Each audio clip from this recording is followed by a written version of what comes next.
हमारे चैनल को सब्सक्राइब करना न भूलें। यहाँ हजारों कहानियां हैं आपके लिए। 71। उसके साथ खड़े समर ने कहा, देखो तुम्हें कोई भी झूठ बोलने की जरूरत नहीं है। तुम बस वीरेश को यहाँ पर बुला सकती हो क्या? ये बोल दो कि उससे मिलने के लिए कोई आया है, क्योंकि चंद्रिका को लगता है वीरेश भी बहुत पछतावे में है, क्योंकि वो वसुंधरा को बचा नहीं पाया। इसलिए वो बस हमारे साथ मिलकर वसुंधरा को ढूंढना चाहता है, या फिर इसमें हमारी कोई मदद ही कर देगा। समर और चंद्रिका की बात सुनकर शिवानी ने एक पल के लिए कुछ सोचा और फिर उन दोनों से बोली, अच्छा ठीक है, आप दोनों यहां पर ही रुकना। और इतना बोलकर वो आश्रम की तरफ मुड़कर वापस चली गई। और थोड़ी देर बीत गई, लेकिन वो वापस नहीं आई थी, और ना ही और कोई आश्रम की तरफ से वहां पर आता हुआ उन दोनों को दिख रहा था। इसके अलावा वो दोनों अभी भी उस बड़े से पेड़ के तने के पीछे छिपे हुए थे, जिससे कि कोई उन्हें देख ना पाए, क्योंकि अभी अभी शिवानी की बातें सुनकर उन दोनों को समझ में आ गया था कि रक्षक दल वाले सदस्य अपने गुरु के प्रति बहुत वफादार हैं और उन्हें समझाना भी काफी मुश्किल है। काफी देर तक वहां पर कोई भी नहीं आया, तो चंद्रिका और समर दोनों ने एक दूसरे की तरफ देखा और बेबसी से अपना सिर हिलाया। और समर ने मायूसी से कहा, मुझे नहीं लगता कि वो वापस आने वाली है, या फिर वीरेश को भेजेगा भी। ऐसे में क्या करना चाहिए हमें? समर की बात सुनकर बस चंद्रिका भी सोच में पड़ गई, और उसे भी समझ नहीं आ रहा था कि वो क्या करे, क्योंकि उसे नहीं लग रहा था कि शिवानी वीरेश को वहां पर भेजेगी। उल्टा अब तो उसे डर लग रहा था कि कहीं वो जाकर अपने गुरुजी को न बता दे कि वो दोनों यहाँ पर आश्रम के बाहर आए हुए हैं। लेकिन चंद्रिका इतनी आसानी से हिम्मत नहीं हारना चाहती थी, इसलिए उसने समर से कहा, नहीं, हम इतनी आसानी से तो यहाँ से वापस नहीं जाएंगे। आखिर हम कितनी हिम्मत करके महल से बाहर निकले हैं, तो जिस काम के लिए निकले हैं उसके लिए कुछ तो करना ही चाहिए। हम एक बार आश्रम में जाकर वीरेश को ढूंढने की कोशिश करते हैं। इतना बोलते हुए वो वहां से आगे बढ़ी तो समर ने उसका हाथ पकड़ लिया और कहा, नहीं, मुझे नहीं लगता कि आश्रम के अंदर जाना बिल्कुल भी सही फैसला होगा। चंद्रिका आश्रम के अंदर वीरेश को ढूंढने, उससे मिलने के लिए जाना चाहती है, लेकिन समर उसे ऐसा करने से मना कर रहा है, और उन दोनों में इसी बात को लेकर बहस चल रही है। इसी समय वीरेश उन दोनों की तरफ आया।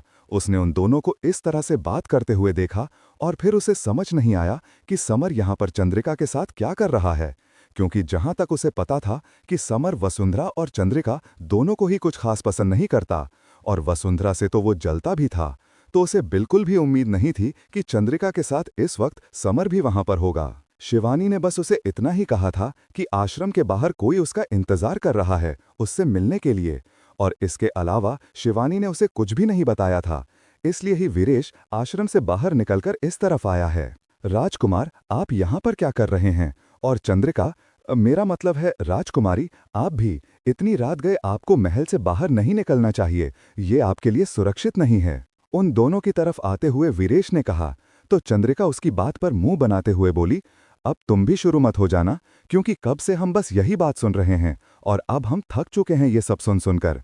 लेकिन असल में जिसकी जान खतरे में है उसकी तो किसी को कोई फिक्र ही नहीं है। वीरेश, क्या तुम्हें भी वसुंधरा की कोई फिक्र नहीं है? चंद्रिका की ये बात सुनकर वीरेश की आंखों के सामने एकदम ही वसुंधरा का हंसता मुस्कुराता हुआ सा चेहरा आया, और साथ ही उसे वक्त का डरा घबराया चेहरा भी, जब विक्रांत उसे उसके सामने से वहां से लेकर गया था। और वो सब कुछ याद आते ही उसका चेहरा मायूसी से एकदम ही लटक गया। उसे अब बहुत ही पछतावा और अफसोस दोनों हो रहा था कि वो क्यों वसुंधरा को बचा नहीं पाया। भले ही वो राजकुमारी नहीं थी, लेकिन फिर भी उसकी सुरक्षा की जिम्मेदारी उसे ही सौंपी गई थी।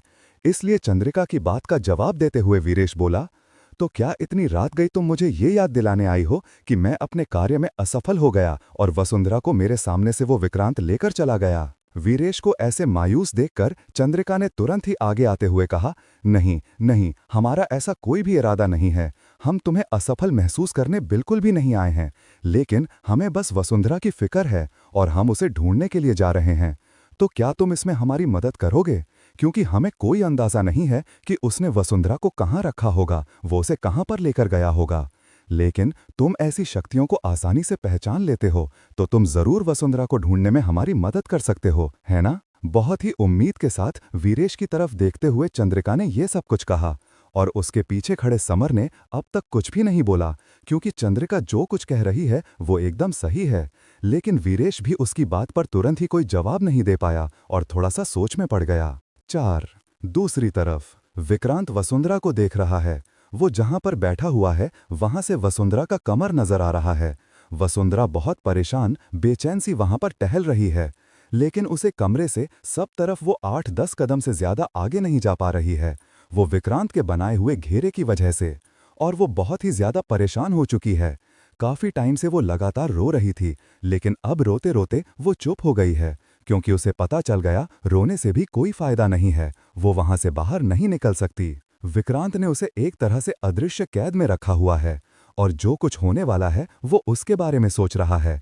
तभी उसके कानों में एक जानी पहचानी सी आवाज पड़ी। तुमने राजकुमारी को इस तरह से कैद करके बिल्कुल भी अच्छा नहीं किया है विक्रांत, इसका अंजाम बहुत ही बुरा होगा। ये आवाज और किसी की नहीं, विक्रांत के दादाजी नरेंद्र ठाकुर की है। और उनकी बात सुनकर विक्रांत ने मुड़कर उनकी तरफ देखा और कहा, दादाजी, आप यहाँ पर क्या कर रहे हैं, और आपको इस जगह के बारे में कैसे पता चला? क्योंकि इस जगह के बारे में तो मैंने किसी को भी नहीं बताया है। अपने दादाजी से ये सवाल पूछते हुए वो बहुत ही ज्यादा हैरान लग रहा है, लेकिन वहीं दादाजी के चेहरे पर एकदम शांत भाव है, और वो इस तरह घूर कर विक्रांत की तरफ देखते हुए अपनी जगह से आगे बढ़े, और उन्होंने अब तक विक्रांत की किसी बात का कोई जवाब नहीं दिया है। विक्रांत अपने दादाजी को वहां पर देखकर बहुत ही ज्यादा चौंक जाता है, और वो अपनी शक्तियों को बढ़ाने के बारे में बहुत कुछ सोच रहा था, और जो कुछ भी 14 दिन के बाद होने वाला है उसकी तैयारी भी कर रहा था। ऐसे में उसे बिल्कुल भी उम्मीद नहीं थी कि उसके दादाजी या कोई भी ऐसा अनचाहा इंसान वहां पर आ जाएगा। इसके बारे में उसे नहीं पता, और विक्रांत नहीं चाहता था कि कोई भी वहां पर आए, क्योंकि उसे लगा था अगर कोई भी वहां पर आएगा तो उसका एक ही मकसद होगा, वसुंधरा को उसकी कैद से आजाद करना।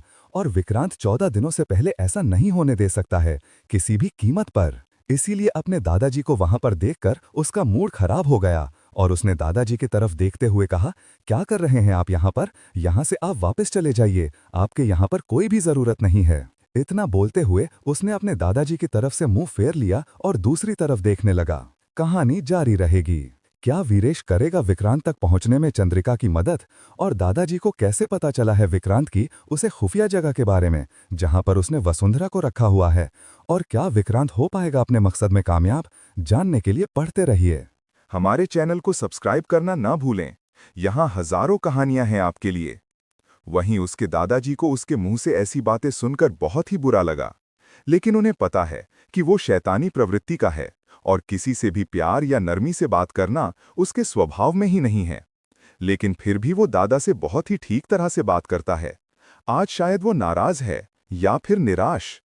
विक्रांत के दादाजी नरेंद्र ठाकुर ने बहुत ही मजबूती से उसकी बात का जवाब देते हुए कहा, हाँ पता है मुझे, तुम्हें किसी की भी जरूरत नहीं है, और मेरी तो बिल्कुल भी नहीं। लेकिन मुझे तुम्हारी जरूरत है, और हमेशा रहेगी, क्योंकि तुम मेरे पोते हो, और मैं इस बार उसे शैतान को जीतने नहीं दूंगा। इस बार मैं उसे हरा कर रहूंगा, और इस श्राप से भी तुम्हें आजाद करवाऊंगा। कोई श्राप नहीं, मेरी जिंदगी है ये, और मैंने इसे इस तरह से स्वीकार कर लिया है। आप भी इस बात को स्वीकार क्यों नहीं कर लेते? विक्रांत ने बहुत ही ज्यादा नाराजगी जाहिर करते हुए कहा। तो उसकी इस बात पर दादाजी ने एक गहरी ठंडी सांस छोड़ी, और फिर नजर उठाकर उसकी तरफ देखते हुए बोले, शांत हो जाओ विक्रांत, और शांति से मेरी बात समझने की कोशिश करो। तो ये तुम असल में नहीं हो, अभी तुम उसी शैतान के कब्जे में हो, जिसे बहुत सालों पहले मैंने कैद कर किया था, और तुम्हारे जन्म से ही वो आजाद हो गया है, और इसी का बदला वो मुझसे ले रहा है। विक्रांत के दादाजी ने फिर से उसे समझाने की कोशिश की, और वहां से आगे बढ़े, लेकिन विक्रांत ने अपना हाथ आगे किया, और उसके हाथ से एक काली रोशनी निकली, जिसने पूरी तरह से दादाजी को अपनी शक्तियों में बांध लिया, और वो अपनी जगह से हिलडुल नहीं पाए और वहीं पर रुक गए। विक्रांत की आंखें अब आग की तरह जल रही हैं, और दूर से एकदम चमकती हुई पीले नारंगी रंग की दिख रही हैं। वो काफी गुस्से में लग रहा है, शायद दादाजी की ऐसी बातें सुनकर ही उसे गुस्सा आ गया है। क्या कर रहे हो तुम? मैं तुम्हारा दादा हूं, और तुम मुझे कोई नुकसान नहीं पहुंचा सकते। मुझे पता है विक्रांत, तुम मुझे कोई नुकसान नहीं पहुंचाओगे, और मैं जो कुछ भी बोल रहा हूं और जो कुछ भी करूंगा, सब तुम्हारी भलाई के लिए ही होगा। दादाजी के दोनों हाथ बंधे हुए एकदम नीचे हैं, जिसकी वजह से वो अपनी शक्तियों का उपयोग भी नहीं कर पा रहे हैं। इसलिए वो विक्रांत से बात करके उसे समझाने की कोशिश कर रहे हैं, लेकिन विक्रांत उनकी कोई भी बात सुनने या समझने के मूड में नहीं लग रहा। मैंने आपको पहले ही चेतावनी दी थी कि चले जाइए यहाँ से, लेकिन फिर आपने ही मुझे गुस्सा दिलाया है, तो अब आपको गुस्से का असर झेलना पड़ेगा, क्योंकि अब आप मेरे रास्ते में आ रहे हैं। मैं सबसे ताकतवर शैतान बन सकता हूँ। उसके लिए 14 दिन बाद मुझे बस राजकुमारी की शक्तियाँ चाहिए, और उसके बाद फिर मुझे कोई नहीं रोक पाएगा, कोई भी नहीं। इतना बोलते हुए वो अजीब तरह से शैतानी हंसी हंसा, जिसे सुनकर दादाजी ने बेबसी से अपना सिर हिलाया और कहा, हाँ राजकुमारी, तुम राजकुमारी को यहां पर लेकर क्यों लाए हो? छोड़ दो उसे। विक्रांत के दादाजी नरेंद्र ठाकुर असल में राजकुमारी के बारे में पता करने के लिए ही यहां पर आए थे, लेकिन विक्रांत को नाराज और गुस्से में देखकर वो इस बारे में भूल गए थे। लेकिन अभी जैसे ही विक्रांत ने खुद राजकुमारी का जिक्र किया, विक्रांत के दादाजी को भी राजकुमारी के बारे में याद आया और उन्होंने ये बात कही, जिसे सुनकर विक्रांत जोर जोर से हंसने लगा और उसी तरह हंसते हुए बोला, हा हा हा, भूल जाओ राजकुमारी को, मैं कभी भी यहां से जाने दूंगा। उसकी सारी शक्तियां मेरी होकर रहेगी और उसके बाद मैं पूरी दुनिया पर राज करूंगा, पूरी दुनिया पर। कोई भी रोक नहीं पाएगा मुझे मेरा काला साम्राज्य बसाने से, और मैं बनूंगा उस साम्राज्य का बेताज बादशाह। नहीं, मेरे रहते तुम्हारा ये सपना कभी पूरा नहीं हो सकता। और क्या हासिल होगा तुम्हें ये सब करके? और तुम्हें वो शक्तियां भी नहीं मिलेगी विक्रांत, भूल जाओ वो सब और राजकुमारी को जाने तो यहां से। विक्रांत के दादाजी ने बहुत ही मजबूती से ये बात कही, तो विक्रांत ने गुस्से से घूरकर उनकी तरफ देखा और विक्रांत की आंखों से निकलती हुई वो रोशनी उनके शरीर तक पहुंच रही है, लेकिन उन्हें कोई भी नुकसान नहीं पहुंच पा रही। विक्रांत को इस बात पर और भी ज्यादा गुस्सा आया और उसने गुस्से में दांत पीसते हुए कहा, आपका ही खून हूं मैं, तो आपको जान से तो नहीं मार सकता, बस इसीलिए आप हर बार बार बार बच जाते हैं। नहीं, ये भी इस श्राप का एक हिस्सा है कि तुम मुझे नहीं मार पाओगे, जो तुम्हें भी नहीं पता है और मुझे भी, क्योंकि ना चाहते हुए भी हम दोनों ही इससे जुड़े हुए हैं।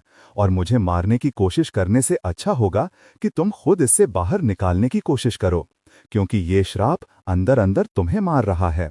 विक्रांत के दादाजी ने इतना कहा और फिर उन्होंने एकदम से पूरा जोर लगाया, तो उनके आसपास बंधी हुई उन काली शक्तियों की अदृश्य डोर जैसे एकदम ही टूट गई और वो उसमें से आजाद हो गए हैं।